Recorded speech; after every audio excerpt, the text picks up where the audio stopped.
So आजको journaling हिजोको मैले जर्नल गरेँ होइन, which was a challenge given to me by Lakshya दाई। र आज चाहिँ हामी एउटा प्रोजेक्ट गरेर भन्थ्यौँ नि हिजो, so we running on that. आज 1 बजे होला, हामी अफिसमै छौँ। सो अहिले चाहिँ हामी के गर्दैछौँ भनेदेखि प्रोजेक्टकै कुरा गर्दैछौँ, 0 to million भनेर। इट्स फकिङ ग्रेट प्रोजेक्ट, धेरै सोच्नुपर्छ यसलाई। It's just a entrepreneur step wise project भनौँ न होइन, जुन चाहिँले चाहिँ एउटा नर्मल अन्टरप्रेन्योरलाई मोटिभेट गर्छ।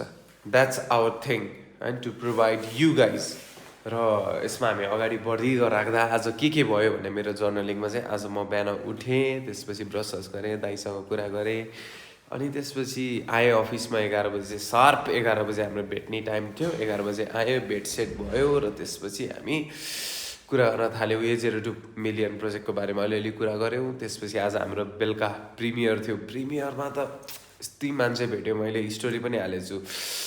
PM सुशिरा कार्की पनि प्रेजेन्ट हुनुहुन्थ्यो, ओम प्रकाश खनालदेखि लिएर दुनियाँ पोलिटिसियन्सहरूदेखि लिएर फिल्म लाइनको मान्छेहरूदेखि लिएर एउटा मैले चिनेको मान्छे भने नेपाली कमेन्टेटर भन्ने एउटा त्यो युट्युब च्यानलबाट आउने त्यो मान्छे पनि भेटेँ मैले आज। द डुवर्स पनि भेटेँ। अनि त्यसपछि फकिङ आज को भेटेँ मैले होइन। इट्स भेरी अर्ग्यानिक, मजा आयो आज मान्छेहरू भेटेर।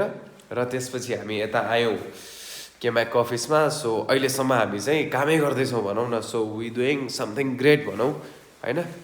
यस, आजको भिडियो जर्नलिङ त्यति नै, एकदम टाइम छ, त्यही पनि मैले बनाएँ। Thank you.